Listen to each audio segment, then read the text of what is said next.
पहलगाम हमले के बाद भारत ने सिंधु जल संधि को स्थगित कर दिया है, जिसके बाद पहले तो पाकिस्तान ने गीदड़ भभकी दी, लेकिन अब पाकिस्तान ने भारत से इस फैसले पर पुनर्विचार करने की अपील की है, क्योंकि उसे जल संकट का डर सता रहा है। 1960 में हुई इस संधि के अनुसार सिंधु, चिनाब, झेलम का पानी पाकिस्तान को और रावी, व्यास, सतलुज का पानी भारत को मिलता है। जबकि प्रधानमंत्री मोदी ने दो टूक कहा है कि खून और पानी एक साथ नहीं बह सकते। आज बात होगी इसी पर। पाक की पानी की गुहार, क्या भारत करेगा पुनर्विचार?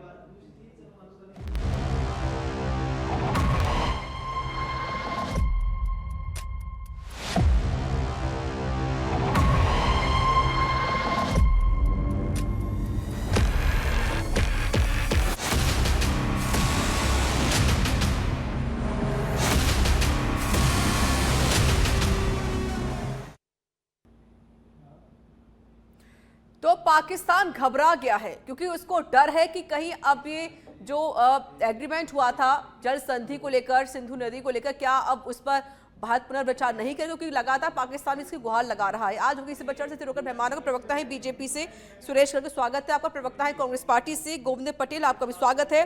और साथ ही हैं रक्षा विशेषज्ञ हैं हमारे साथ कर्नल अनुपम जेटली सर, आपका भी स्वागत है सच पे धड़क में। अनुपम सर, आपका रुख करते हुए, अगर भारत इस पर विचार नहीं करता, क्योंकि पाकिस्तान के जो मंत्री हैं वो लगातार ये भी कह रहे हैं कि एक बार भारत को विचार कर लेना चाहिए, क्योंकि अगर विचार नहीं किया गया तो संकट मंडराएगा पाकिस्तान पर, और जल की जो कमी है वो अब पाकिस्तान महसूस कर रहा है। ऋषा, देखिए, भारत ने तो ये संधि इसलिए की थी कि पाकिस्तान को दिक्कत नहीं आए। अब चंद एक बातें, जब ये 1960 में प्राइम मिनिस्टर नेहरू जी और उनके प्रेसिडेंट अयूब खान के द्वारा कराची में साइन की गई, तो ये पड़ोसी के साथ स्पिरिट ऑफ गुडविल, फ्रेंडशिप और कोऑपरेशन के तहत साइन की गई थी। और भारत ने अग्री किया कि जो ईस्टर्न 3 रिवर आपने गिनाई है, रावी, ब्यास, सतलज, जिनमें सालाना 41 बिलियन क्यूबिक मिलियन पानी है, वो भारत लेगा। और बाकी वेस्टर्न 3 नदियां, इंडस, झेलम और चिनाब, जिनमें कि 99 बिलियन क्यूबिक वाटर है, वो पाकिस्तान को दिया जाएगा। तो ये दिखाता है कि भारत कितना उदार था। इसके अलावा इस ट्रीटी में 2 और बड़े क्लॉज थे। वो क्लॉज थे कि 10 साल तक भारत जो है, मतलब 1970 तक भारत जो है पाकिस्तान की अपनी ईस्टर्न नदियों से उनके कैनाल सिस्टम में पानी जाने देगा, क्योंकि पाकिस्तान के पास उस समय वेस्टर्न रिवर्स के साथ कैनाल सिस्टम नहीं था, और कैनाल सिस्टम पुराना अंग्रेजों का बनाया हुआ वो पूरा हिंदुस्तान में था, हेडवर्क हिंदुस्तान में थे। उसके अलावा संधि के मुताबिक भारत ने 62 बिलियन और 62,000 यूके के पाउंड, वो जो है 10 इक्वल किश्तों में, और पाकिस्तान को दिया, केवल इसलिए कि हम चाहते थे हमारा पड़ोसी एकदम अपने तरक्की करे, शांतिमय तरीके से रहे और हमारे उसके साथ संबंध अच्छे रहे। मगर जैसा हमारे प्रधानमंत्री ने कहा कि खून और पानी तो एक साथ नहीं बह सकता, और क्योंकि हम अपर रिपेरियन कंट्री हैं, रिपेरियन का मतलब, अपर रिपेरियन का मतलब जहां से स्रोत जल का शुरू होता है और जल बहता है, और जहां बहकर जाता है वो लोअर रिपेरियन है। जैसे अगर आप देखें ब्रह्मपुत्र नदी, जिसको चाइना जो है वो अपर रिपेरियन है, हम लोअर रिपेरियन है, बांग्लादेश भी लोअर रिपेरियन।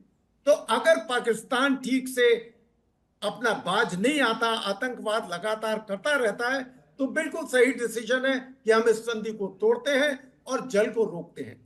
आगे हम बात करेंगे कि क्या हम वाकई रोक सकते हैं। जी सर, चलिए ठीक है। सुरेश जी, क्योंकि प्रधानमंत्री मोदी ने भी जनता को संबोधित किया, पीएम मोदी ने कहा कि खून और पानी साथ नहीं बह सकता। क्या संदेश देने की कोशिश पीएम की तरफ से, क्योंकि पाकिस्तान कह रहा है कि भाई एक बार विचार करना चाहिए, जो संधि तोड़ी गई है उसको ना तोड़ा जाए बल्कि फिर से विचार किया जाए। तो क्या अब सरकार इस पर विचार करेगी? विचार करने का तो प्रश्न ही नहीं है। आज सिर्फ 2 बात है। हाँ। पाक अधिकृत कश्मीर भारत को सौंपे और पाकिस्तान आतंकवाद को खत्म करे। 2 चीजों पे पाकिस्तान से बात हो सकती है, इसके अलावा तीसरी कोई बातचीत नहीं है। सिंधु जल समझौता है वो स्थगित किया हुआ और वो कंटिन्यू स्थगित रहेगा जब तक वो आतंकवाद को समाप्त नहीं कर सकता, जब तक वो आतंकवाद के लिए, जब तक ये पता नहीं चलता है कि पूरा आतंकवाद पाकिस्तान से खत्म हो गया है, इसके बाद में विचार किया जा सकता। लेकिन आज की तारीख में तो सिंधु जल समझौता स्थगित है और स्थगित ही रहेगा। वो कितने ही गिड़गिड़ा ले उससे कोई फर्क नहीं पड़ता। पाकिस्तान की फितरत में है हाँ करने के बाद में वापस कुछ ना कुछ करने की, और उसने देखा ही है। जब पहलगांव की घटना हुई थी इसके बाद में उन्होंने मना किया था कि नहीं हमारी तरफ से कुछ नहीं था, हमारा कोई वो नहीं था, लेकिन सीधा सीधा पाकिस्तान के यहीं से आतंकवादी आए थे और घटना हुई थी और हमने उसका जवाब भी दिया है। तो ये, और फिर वहाँ प्रोपोगंडा चला रहा है कि साहब हमने S-400 को तहस नहस कर दिया, हमने आदमपुर एयरबेस को खत्म कर दिया, जबकि प्रधानमंत्री मोदी जी तो वहीं पे थे, सब दिखाया गया। तो ये पाकिस्तान, इसलिए मैं कह रहा हूँ कि कहीं पे भी कोई इस तरह की संभावना नहीं है। सिंधु जल समझौता स्थगित है, स्थगित ही रहेगा जब तक पाकिस्तान का आतंकवाद खत्म नहीं हो जाता, जब तक पाक अधिकृत कश्मीर भारत में नहीं आता, तब तक कुछ नहीं हो सकता। ठीक है गोविंद जी, क्या आप इससे सहमत हैं? क्योंकि पाकिस्तान भी कह रहा है कि भाई पुनर्विचार कीजिए, पाकिस्तान अब जल का संकट मंडरा रहा है, तो क्या आप इससे सहमत है कि खून और पानी साथ नहीं बह सकता, पीएम का डिसीजन बेहतर है?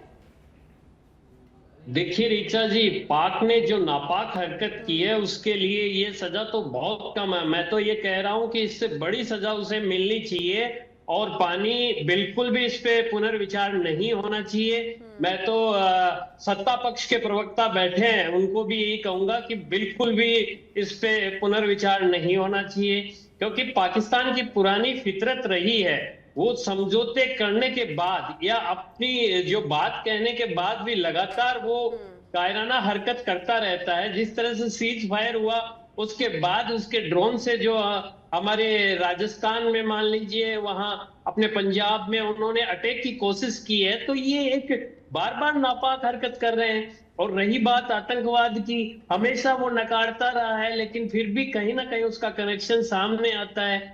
तो इस तरह की घटनाओं पर रोक लगाने के लिए हमें कड़ा रुख अपनाना पड़ेगा। जी बिल्कुल, आपने सही कहा कि ये जो रुख है वो अपनाना ही पड़ेगा और एक सबक सिखाना भी बेहद जरूरी है। अनुपम सर, हालांकि बहुत सारे डिसीजन तो लिए जा रहे हैं भारत की तरफ से, क्योंकि अभी सीज फायर का भी ऐलान हो चुका है, लेकिन पाकिस्तान की तरफ से ये भी कहा गया है कि ये सीज फायर टूट सकता है अगर ये संधि को फिर से नहीं जोड़ा गया, जो अगर भारत ने पुनर्विचार नहीं करा तो ये सीज फायर जल्द ही टूटेगा। ये धमकी दी जा रही पाकिस्तान की तरफ से, क्या माना जाए इसे? फिर भारत और भारत की फौज इंतजार करेंगे ये देखने के लिए पाकिस्तान में कितनी हिम्मत है और कितनी जल्दी इस सीज फायर को तोड़ने की हिमाकत करता है। देखिए, आज की तारीख में भारत ने पूरी शिद्दत के साथ और पूरी इज्जत के साथ इस ट्रीटी को माना है। वेस्टर्न रिवर के ऊपर हमने ऐसे कोई बांध नहीं बनाए जो कि पाकिस्तान का पूरा पानी रोके। हालांकि हम ये कर सकते हैं जैसे चाइना ने ब्रह्मपुत्र में बनाया है, मगर अब भारत ने डिसीजन लिया है कि हम टिहरी डैम जैसे बड़े डैम बनाएंगे और पानी को पूर्णतः रोकने की क्षमता करेंगे।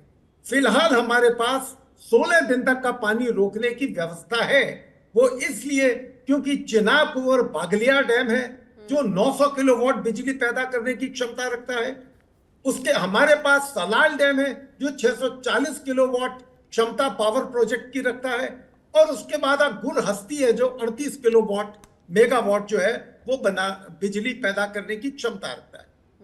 झेलम और चिनाब पर, अभी झेलम पर एक बन रहा है, इंडस पर हमने कोई भी नहीं बनाया है, मगर अब 5 और प्रोजेक्ट जो मुझे समझ में आया है, सूचना मिली है, सरकार सैंक्शन कर रही है और पानी पूरी तरीके से आने वाले दिनों में 1-2 साल के अंदर हम रोकने की क्षमता रखेंगे और हम देखेंगे कि पानी रोकने के बाद कितनी जल्दी उसकी औकात है कि वो हम पर हमला करे और इस ट्रीटी को तोड़े। ठीक है, लेकिन सर आप जिस तरीके से डैम बनाने की बात कर रहे हैं, उसकी हाइट बढ़ाने की बात भी की जा रही है यहाँ पर, जब भी संधि हुई थी उसमें ये भी कहा गया था कि आप उसकी हाइट नहीं बढ़ा सकते हैं, उसकी ऊंचाई ज्यादा नहीं, अगर पानी का बहाव ज्यादा होगा तो पानी खुद ब खुद पाकिस्तान की तरफ जाएगा। तो इस पर क्या करना चाहिए फिर भारत सरकार को, क्योंकि हाइट तो नहीं बढ़ा सकते, ये भी इसमें लिखा गया था। देखिए, संधि में जो लिखा गया वो हम 1960 से अब तक 65 वर्षों से मान रहे हैं जी। 71 की लड़ाई में, कारगिल की लड़ाई में और 65 की लड़ाई में हमने नहीं किया, मगर कब तक? अब भारत ने फिलहाल जो है हमारे पास चिनाब का पानी रोकने का 16 दिन तक का हम रोक सकते हैं, जी। क्योंकि हमने डैम नहीं बनाए, हमने run of the river proper project के रिजर्वोयर बनाए, मगर 16 दिन बाद हमें पानी छोड़ना पड़ेगा। बिल्कुल। 16 दिन पानी रोकने का मतलब है आज की तारीख में पाकिस्तान की सारी फसलें जो है बर्बाद करना। ठीक है। और पानी जब हम छोड़ेंगे एकदम से, तो जो कुछ भी है वो बह के बाढ़ के उसमें निकल जाएगा। ठीक है। मगर जल्दी ही हाँ जी। भारत ने जो 5 प्रोजेक्ट और सैंक्शन कर रहा है, जिससे वो झेलम और इंडस पर भी अपने डैम बनाने का सोच रहा है। अगर पाकिस्तान अपनी हरकतों से बाज नहीं आएगा, एक अच्छे पड़ोसी की तरह शांति प्रिय माहौल नहीं बनाएगा, तो भारत को मजबूरन पानी रोकना पड़ेगा, और यही उचित है। ठीक है सुरेश जी, क्या एक तीर से दो निशाना साधने की कोशिश भारत सरकार कर रही है? वो इसलिए क्योंकि जिस तरीके से अनुपम सर ने बताया है कि 16 दिन तक पानी हम रोक सकते हैं, पानी रोकेगा 16 दिन तक, जल संकट तो मंडराएगा, साथ में अगर पानी छोड़ा जाएगा, जब बहाव तेज होगा तो उसकी फसलें भी नष्ट हो जाएंगी। तो एक तीर से दो निशाने, एक तरफ पानी रोका गया, जल संकट मंडरा रहा है, दूसरी तरफ बाढ़ जैसे हालात पाकिस्तान में बनेंगे 16 दिन बाद। देखिए, भारत का लक्ष्य है कि भारत का पानी भारत को मिलना चाहिए। हमारी कोशिश यही है कि भारत का पानी है, भारत को मिलेगा। हमने शॉर्ट टर्म, मीडियम टर्म और लॉन्ग टर्म 3 प्रकार की योजना बनाई है। उन योजनाओं के तहत सरकार काम कर रही है, और बिल्कुल क्लियर कट है कि पाकिस्तान को अब सिंधु नदी से पानी नहीं मिलेगा। खून और पानी एक साथ नहीं बह सकता। पाकिस्तान कितना ही गिड़गिड़ा ले, लेकिन उसको ये सजा भुगतनी ही पड़ेगी। तो डैम क्यों नहीं बना लेते फिर आप? बनाएंगे ना, मैंने यही कहा ना, शॉर्ट टर्म, मीडियम टर्म और long term. Long term planning है डैम बनाने की, उस पर कार्रवाई चल रही है हमारी तीनों चीजों पे कार्रवाई चल रही है। डैम बनाने पे भी कार्रवाई चल रही है, शॉर्ट टर्म भी चल रही है, लॉन्ग टर्म भी काम। सुरेश गर्ग जी, मैं तो सिर्फ ये जानना चाह रही हूँ, जब 1960 में संधि हुई थी, इसमें लिखा गया था कि आप, जब संधि स्थगित होगी तो वो क्या लिखा हुआ उससे हमें मतलब ही नहीं है ना। लेकिन सर बाकी कंट्रीज तो इंटरफेयर तो बाकी कंट्री से हमें क्या लेना देना है? भारत और पाकिस्तान का मैटर है, दूसरी कंट्री से हमें क्या मतलब है? संधि हुई है भारत और पाकिस्तान के बीच में, जब हमने इसको स्थगित कर दिया तो अब हमारा डिसीजन, हम उसको क्या करें? अगर आप ये कह रहे को लेने देना नहीं है, तो अमेरिका तो इंटरफेयर क्यों कर रहा है? नहीं, देखिए अमेरिका की, देखिए ऐसे, जब ट्रम्प ने ट्वीट किया था, उसके बाद कोई ट्वीट गया आपकी तरफ से? नहीं गया ना सर। ऋचा जी, बहुत सारे देश हैं जिन्होंने ये देखा, लेकिन वही किया हमने जो भारत को करना चाहिए था। 3:35 पे डीजीएमओ का फोन आया था, पाकिस्तान के डीजीएमओ का, भारत के डीजीएमओ के पास में। इसके बाद में कोई भी अपनी सेकी बधारने के लिए कुछ भी बोले तो उसका तो कोई इलाज है नहीं। लेकिन भारत और पाकिस्तान दोनों की सहमति से सीज फायर हुआ, तीसरे का कोई लेना देना नहीं हो रहा। अभी भी क्लियर कट है, अभी भी क्लियर कट है कि सिर्फ 2 चीजों पे बात होगी, पाक अधिकृत कश्मीर और आतंकवाद के खात्मे पे। इसके अलावा कोई मतलब नहीं है किसी चीज से। गोविंद जी, हमें कोई फर्क नहीं पड़ता कौन इंटरफेयर कर रहा है, चाहे कोई भी कंट्री, क्योंकि आपकी तरफ से बहुत सारी बातें कही गई थी। आप लोग कह रहे थे कि भाई होता ट्रम्प कौन है और कौन है अमेरिका, होता कौन है अमेरिका कुछ बोलने वाला हमारे बीच में। अब बीजेपी ये क्लियर कर चुकी है, प्रधानमंत्री मोदी भी आए थे, उन्होंने जनता को संबोधित किया, तो उन्होंने ये भी कहा था कि कोई इंटरफेयर करने वाला कोई होता ही नहीं है। अगर ट्रम्प इस तरीके से बातें कर रहे हैं तो वो बेबुनियादी बातें हैं सारी। देखिए ऋचा जी, देश की एकता, अखंडता और आतंकवाद के खिलाफ पूरा विपक्ष सत्ता पक्ष के साथ खड़ा है, इसमें कोई दो राय नहीं है। आप सबने देखा है और हमने पूरा साथ इनका दिया है। लेकिन जो अभी कल ट्रंप का जो बयान आया था, सऊदी अरब में उन्होंने कहा कि हमने हमारे जो व्यापार है, जो हमारे अन्य चीजें उन्होंने कही, उसको लेकर हमने दबाव बनाया भारत पे और सीज फायर करवाया। तो ऐसे बयान जो वो दे रहे हैं, वो क्यों दे रहे हैं? ये तो सरकार के जो मंत्री है या प्रधानमंत्री जी है, वो उस चीज को क्लियर करें, क्योंकि वो सऊदी अरब में खुले मन से ये चीज कह रहे हैं। तो ये समय इस तरह की बातें हैं कि बीच में वो पंचायती करने वाले या वो होते कौन है? ये बिल्कुल सही बात है, हमारे नेताओं ने जो कहा सही है, क्योंकि ये भारत और पाकिस्तान की लड़ाई है और आतंकवाद के खिलाफ लड़ाई है। पाकिस्तान ने हमेशा दोहरी नीति अपनाई है। वो एक तरफ से तो कहता है कि हम आतंकवाद के खिलाफ है, आतंकवाद हम नहीं फैला रहे हैं, दूसरी तरफ देखिए जो भी घटना हो रही है उसमें पाकिस्तान का ही हाथ होता है हर एक घटना में। लेकिन फिर भी अगर हम इस चीज के लिए दूसरे देश की जो भी प्रधानमंत्री है, कोई अन्य नेता है, वो अगर बीच में आकर इस तरह का दबाव बनाने की बात करके और हमारे देश के प्रधानमंत्री के लिए वो कह रहा है कि मैंने उनको इस तरह से किया, तो ये कहाँ की बात है? हम किस वजह से उनके दबाव में, किस लिए दबाव में हम? ठीक है सुरेश जी। ऋचा जी, कांग्रेस से ये पूछिए कि वो भारत के प्रधानमंत्री, भारत की सेना और भारत के विदेश मंत्रालय, उन पे विश्वास करते हैं या विदेशी शक्तियों पे विश्वास करते हैं? जब भी कोई बात आती है भारत के पक्ष में कोई बात आती है तो ये पाकिस्तान की भाषा बोलने लग जाते हैं। आज भारत के प्रधानमंत्री, विदेश मंत्रालय और सेना तीनों चीज बोल रही है कि 3:35 पे डीजीएमओ से पाकिस्तान के डीजीएमओ और भारत के डीजीएमओ की बात हुई है।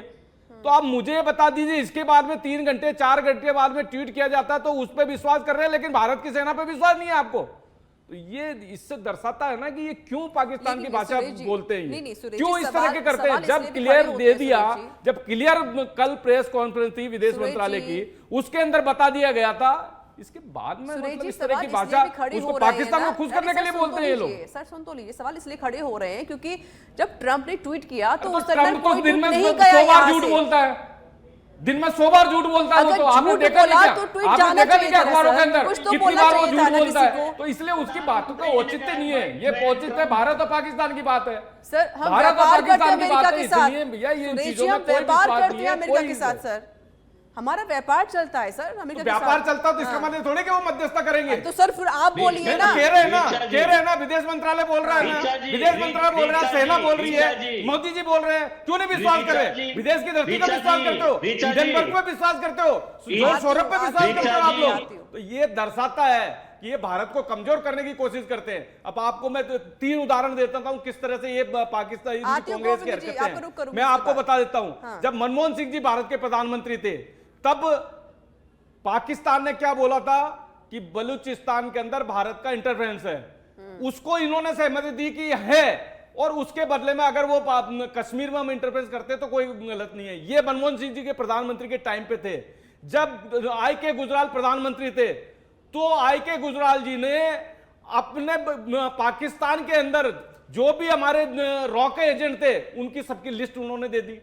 इसके बाद में हामिद अंसारी जी जो उपराष्ट्रपति से यहां से रिटायर हुए, इससे पहले वो ईरान के वो थे राजदूत, तो उन्होंने हमारे ईरान के अंदर कितनी असेट्स है वो ईरान को बता दी। अब बता दीजिए भारत के साथ थे या भारत के खिलाफ थे?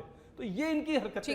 गोविंद जी जवाब दीजिए। 26/11 के अंदर हम बता दीजिए, 26/11 का पाकिस्तान ने मुंबई के ऊपर अटैक किया। आपने क्या किया? हमने तो घर के घुसके मारा ना। आपने एयर स्ट्राइक के सबूत मांगने की बात कर रहे हो, सर्जिकल स्ट्राइक की। इवन आपके बाड़मेर जैसलमेर के जो सांसद है वो पहलगांव के लिए सबूत मांगने की बात कर रहे हैं कि बोले इस तरह का कोई सबूत नहीं है कि धर्म पूछ के हत्या की गई है। ये तो इनके कांग्रेस के सांसदों के स्टेटमेंट है। तो ये बता दीजिए ये भारत के साथ है या पाकिस्तान के साथ? मध्य प्रदेश के मंत्री का शायद आपकी बौखला जाएगी। गोविंद जी, रीचा जी, सत्ता पक्ष के प्रवक्ता शायद भूल गए हैं कि पाकिस्तान के साथ कौन खड़ा है और कौन नहीं। कल इनके मंत्री ने हमारी सेना की जो कमांडर है उनके लिए कहा कि उनकी बहन को हमने पाकिस्तान भेजा। वो किस पार्टी के? माफी मांगने से क्या होता है? आप हम पे आरोप लगा रहे हो। आप हमारी सेना पे सवाल उठा रहे हो। जैसलमेर के सांसद ने बोला, उसका कोई जवाब दिया क्या आपने? शर्म आनी चाहिए आपको। आपको शर्म आनी चाहिए। बेनीवाल जी ने जो बोला है कि पहलगांव के अंदर ऐसा कोई साक्ष्य नहीं है जिसमें धर्म पूछ के हत्या की गई है। ये आपके सांसद का स्टेटमेंट है। आपने कांग्रेस के नेताओं ने उसका खंडन किया है क्या? बात सुनिए सुरेश जी, मेरी बात सुनिए। आप पहले इस तरह की भाषा का इस्तेमाल करेंगे, आप हमारी सेना को इस तरह से कहोगे और फिर माफी मांग लेते हैं। माफी मांगने से ठीक हो जाता है क्या? शर्म आनी चाहिए आपको। शर्म आनी चाहिए। हमारी सेना क्यों माफी मांगेगी? यहाँ देश की बात हो रही है,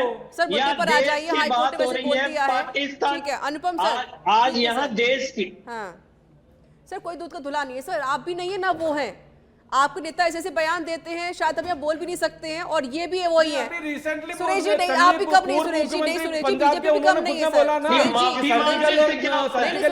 मुद्दे से मत भटकिए आप, अगर मैंने कहा तो सर आप लोग फिर से बोलेंगे ना, ठीक है अनुपम जी, क्योंकि अभी देखिए तनाव की जो स्थिति है अभी वो खत्म नहीं हुई है, और अभी जो संधि है फिलहाल अभी उसको तोड़ तो दिया गया है, लेकिन पाकिस्तान ने विचार करने की बात कहती है। अब अमेरिका का जो इंटरफेयर बार बार हो रहा है, लगातार ट्रंप के बयान सामने आ रहे हैं, ट्वीट सामने आ रहे हैं, ये क्यों प्रॉब्लम क्रिएट करना चाहते हैं और क्या चाहते हैं ट्रंप? मैं एक बार 4-5 दिन पहले आपके प्रोग्राम पर हम दोनों इस पर चर्चा कर चुके हैं, मैं फिर से बोलूंगा। ट्रंप 2-0 का जब शपथ समारोह हुआ तो उसमें उन्होंने कहा कि मैं 15 दिन के अंदर यूरोप की वॉर जो रशिया और यूक्रेन है उसको रुकवा दूंगा। दोनों पार्टियों ने उनकी बात मानने से इनकार कर दिया और ट्रंप की काफी बेइज्जती हुई। उसके बाद उन्होंने कहा कि मैं इजराइल और हमास की वॉर जो मिडिल ईस्ट की वॉर है उसको रुकवा दूंगा। दोनों पार्टी इजराइल और हमास ने उनकी बात मानने से मना किया, जबकि इजराइल उनका अलाई है, उनका जो है स्टूज की तरह देखा जाता था। उसने अमेरिका की बात नहीं मानी और फिर से ट्रंप को बेइज्जती का सामना करना। ट्रंप ने हिंदुस्तान के लिए भी बोला कि ट्रंप ने कहा हमने 1.5 दिन लगातार बात करी, मार्को रूबियो ने और उनके वाइस प्रेसिडेंट वेंस ने, और उन्होंने कहा हमने मोदी जी से और नवाज से, उनके प्राइम मिनिस्टर पाकिस्तान से, उनसे बात की, हमारे विदेश मंत्री से बात करी, और उनके जो सेना अध्यक्ष हैं मुनीर जनरल, उनसे बात करी, और दोनों देशों के एनएसए से बात करी। उसके बाद हिंदुस्तान ने साफ मना किया कि हम विपक्षी वार्ता में विश्वास रखते हैं, शिमला एग्रीमेंट के तहत हम किसी भी बाहरी ताकत की दखल बर्दाश्त नहीं करेंगे। अब उसने पाकिस्तान को बोला कि आप जाकर खुद बात करें, हिंदुस्तान मेरी बात नहीं मानता। तब जाके दोपहर में 3:35 पर पाकिस्तान ने डीजीएमओ हमारे से जनरल घाई से बात करी। वो बात सरकार को पहुंचाई गई और सरकार ने नोट किया कि हाँ भाई, इस कुछ शर्तों के साथ इसको कुछ समय के लिए युद्ध विराम को रोका जा सकता है, कुछ समय के लिए। और एक अगली तारीख दी गई 12 तारीख की कि उस पर आगे दोबारा आकलन किया जाएगा, क्योंकि ट्रंप को अपनी इज्जत बचानी थी। दुनिया को कुछ सब चीजें छुपाकर दुनिया से उन्होंने ट्वीट कर दिया कि भाई मैंने इस संधि को आगे बढ़ाया, जबकि भारत उनकी बात पूर्णतः नकार चुका था। अब क्यों पाकिस्तान को वो बचाना चाहता है? अगर आप यूरेशिया देखें, जो इतना बड़ा इलाका है, उसमें Russia, China, Afghanistan, India, Iran, Iraq, ये जितने भी कंट्री हैं, यहां तक कि सऊदी, ये भी जो है अमेरिका के प्रभुत्व के बाहर होते जा रहे हैं। एक पाकिस्तान बचा है, उसकी आखिरी उम्मीद जो उसके टुकड़ों पर पलता है और जिसको लगातार लोन और मदद आर्थिक पहुंचाई जाती है। इसलिए अमेरिका हर हालत में पाकिस्तान को जीवित देखना चाहता है, क्योंकि पाकिस्तान ही उसकी आखिरी उम्मीद है इस पूरे यूरेशिया के अंदर। यही वजह है कि ट्रंप झूठ सच सब बोलेगा, उससे हमें फर्क नहीं पड़ना चाहिए। और सीज फायर का बहावाही लूट रहा है ट्रंप, ये कोशिश है उनकी। ठीक है, हमारे साथ जुड़ गए हैं पॉलिटिकल एक्सपर्ट हैं देवेंद्र शास्त्री जी। सर स्वागत है आपका सच पे धड़क में। देवेंद्र जी, अब पाकिस्तान के अंदर जो घबराहट है वो पैदा होती हुई नजर आ रही है। अब पाकिस्तान गुहार लगा रहा है, अपील कर रहा, कह रहा है कि इस पर फिर से पुनर्विचार किया जाए। जो संधि खत्म की है भारत ने, अब विचार करने की बात कर रहा है पाकिस्तान। क्या विश्वास करना बेहतर होगा पाकिस्तान पर फिर से? देखो रिचा, बहुत स्वाभाविक है कि पाकिस्तान को एक बात का डर है। अभी तत्काल तो ये क्लियर है कि कोई सिंधु नदी जल समझौते को स्थगित करने से कोई सीधा असर नहीं पड़ेगा। लेकिन पाकिस्तान ये अच्छी तरह जानता है कि भारत लंबे समय में जो पानी को रोकने की प्रक्रिया है उसको अगर कंटिन्यू करता है तो आगे जाकर के अगले 5-6 साल में 10 साल में जाकर के ये संकट गहरा हो सकता है। हालांकि एक्सपर्ट्स अभी भी इस पर बहुत ज़्यादा वो नहीं है, सकारात्मक नहीं है, लेकिन ये तय है कि पानी के साथ छेड़छाड़ हिंदुस्तान कर सकता है और इसी को वो रोकना चाहता है। तो इसको आप गिड़गिड़ाहट तो मत मानिए, वो एक संभावना तलाश रहा है कि जब वॉर की सिचुएशन स्थगित हो गई है तो क्यों नहीं इसको भी स्थगित करवा लिया जाए, ताकि इस पर जो भारत सरकार जो नदियों के ऊपर निर्माण कार्य करती है उसको रोका जा सके, उसको आगे न बढ़ने दिया जाए। देखिए ऋचा, यहाँ पर एक समस्या है, अभी रक्षा विशेषज्ञ जो हमारी बातचीत कर रहे थे, जेटली जी, देखिए हिंदुस्तान ने कभी भी अमेरिका को इस तरह के कन्फ्लिक्ट में वजन नहीं दिया। ये पहला अवसर है जबकि हिंदुस्तान ने पाकिस्तान की बराबरी पर जाकर के और अमेरिका की बात स्वीकार की है। मैं समझता हूं कि भारतीय जनता पार्टी को एक बार अपने जो कैपिटलिज्म का जो थॉट है उस पर रीथिंकिंग करना पड़ेगा, रीथिंकिंग करनी चाहिए कि ये देखिए कि किस तरह से अमेरिका या ट्रंप अपनी बेइज्जती को, इंटरनेशनली जो बेइज्जती हुई थी उसको काउंटर करने के लिए हिंदुस्तान और पाकिस्तान के इस वॉर को रुकवाने का श्रेय लेते घूम रहे हैं। और इसमें देखिए हिंदुस्तान सरकार की थोड़ी सी कमतरी हुई है, क्योंकि पाकिस्तान के बराबर पर हम नहीं हैं। हम पाकिस्तान की शर्तों और पाकिस्तान के साथ बैठ करके कोई चीज तय करने की स्थिति में नहीं है। हमारी स्थिति बहुत बेहतर है। बिल्कुल। तो ये जो सिचुएशन है, मैं समझता हूं कि भारत सरकार को अब ज्यादा मजबूती से अमेरिका के खिलाफ एक स्टैंड लेने की आवश्यकता है। और ये जो है देश और जनता ये देख रही है कि क्या नरेंद्र मोदी सरकार अमेरिकन सरकार के खिलाफ, पाकिस्तान के खिलाफ कोई मजबूत नया कदम लेंगे क्या। अभी तक तो स्थगन किया है और कुछ भी अभी बोल नहीं रहे। ये खामोशी जो है, मैं समझता हूं कि भारतीय देश की जनता को समझ में नहीं आ रही है। और जो केंद्र में सरकार बैठी है उसको ट्रंप के इस एक्शन का काउंटर करने की जरूरत है। नहीं सर, क्योंकि भारत सरकार पहले भी क्लियर कर चुके, पीएम मोदी आकर ये कह चुके हैं कि जल और पानी साथ नहीं बह सकता। ये चेतावनी सत्य है और ये कहा गया है इसके जरिए मैसेज, नहीं सर, जुमले हैं, ये मैसेज दिया गया है कि आतंकवाद का खात्मा करिए आप, तभी आपको जल मिल पाएगा। स्पेसिफिक ट्रंप के एक्शन पे रिएक्शन देने की आवश्यकता है, जुमलों से काम नहीं चलने वाला। सुरेश जी, एक्शन पर रिएक्शन देने की आवश्यकता है, जुमलों से काम नहीं चलने वाला है sir. 10 second last comment. Reaction, और हम तो घर में जाके मारते हैं और उनको तहस नहस करते हैं। लेकिन हिंदुस्तान में ऐसे लोग बैठे हुए हैं जो पाकिस्तान की भाषा बोलते हैं, तो कोई इलाज नहीं है। पहले बाहर वालों का इलाज करेंगे, फिर हिंदुस्तान में जो बैठे हुए हैं ना उनका भी इलाज करना पड़ेगा। जब यहाँ पे कर्नल अनुपम सिंह जी बोल रहे हैं कि किस तरह के है, इसके बावजूद भी नहीं, ठीक है, डोनाल्ड ट्रंप ने ये बोल दिया, भारत के प्रधानमंत्री पे विश्वास नहीं है, विदेश मंत्रालय पे विश्वास नहीं है, भारत की सेना पे विश्वास नहीं है, लेकिन इनको ट्रंप पे विश्वास है। ये है भारत के दोगलापन की, गोविंद जी लास्ट, ये है जो पाकिस्तान की भाषा बोलते हैं। बिल्कुल, गवर्नमेंट को रिएक्ट करना चाहिए। ये हालत अगर गवर्नमेंट रिएक्ट नहीं कर रही है तो पाकिस्तान की भाषा दोगलापन गवर्नमेंट का है, इनको शर्म नहीं आती, का नहीं है, शर्म नहीं आती। गवर्नमेंट को बोलना चाहिए की बात करते हैं, पाकिस्तान के हालात खराब किए, बात कर रहा है और आप बोल नहीं रहे हो, पाकिस्तान की बात कर रहे हो, बाहर बैठे हुए, आपको बाहर का अंदर का कुछ पता नहीं है। इसके आपको ना बाहर का पता है ना मोदी जी ने। चलिए सर, शुक्रिया आप सभी का सर। ठीक है सर, रुक जाइए, ठीक है सर, रुक जाइए अब सर।